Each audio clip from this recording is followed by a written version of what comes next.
অ্যাম, each, আর কিংবা watch war কিংবা have has কোথায় বসে আমরা নিশ্চয়ই জানি, কিন্তু অনেকে আছে জানে না, আবার জানলেও কনফিউজড হয়ে পড়ে। এই কনফিউশন আর থাকবে না।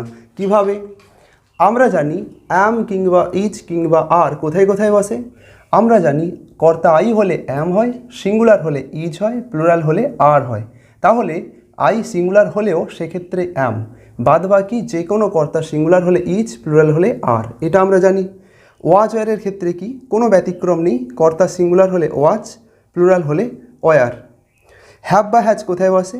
আমরা জানি কর্তা সিঙ্গুলার হলে হ্যাজ, প্লুরাল হলে হ্যাভ, কিন্তু এখানে ব্যতিক্রম, কর্তা আই সিঙ্গুলার হলেও সেক্ষেত্রে হ্যাভ বসবে, এইটুকু আমরা জানি।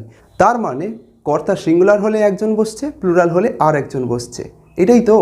সিঙ্গুলার মানে একবচন, প্লুরাল মানে বহুবচন। কিভাবে মনে রাখবো?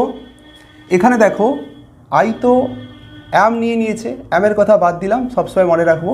আচ্ছা, ইচ কটা বর্ণের? দুটো বর্ণের। আর কটা বর্ণের? তিনটা বর্ণের। তাহলে সংখ্যার দিক থেকে কে বড়? আর বড়, তাহলে যে বড় সে বহুবচনে যাবে। ওয়াচ ওয়ারের ক্ষেত্রে দেখো, ওয়াচ তিনটা বর্ণ নিয়ে হয়েছে, ওয়ার চারটা বর্ণ নিয়ে হয়েছে, তাহলে যে সংখ্যা বড় সে বহুবচনে যাবে। হ্যাভ হ্যাচের ক্ষেত্রে দেখো, হ্যাভ চারটা বর্ণ, হ্যাচ তিনটা বর্ণ, যে সংখ্যা বড় সে যাবে বহুবচনে। ওপর দিকে দেখো, যার শেষে ই থাকবে সে যাচ্ছে প্লুরালে। ওয়ারেও দেখো ই আছে, হ্যাপেও দেখো শেষে ই আছে, তাহলে সেটা প্লুরালে যাচ্ছে। ওকে।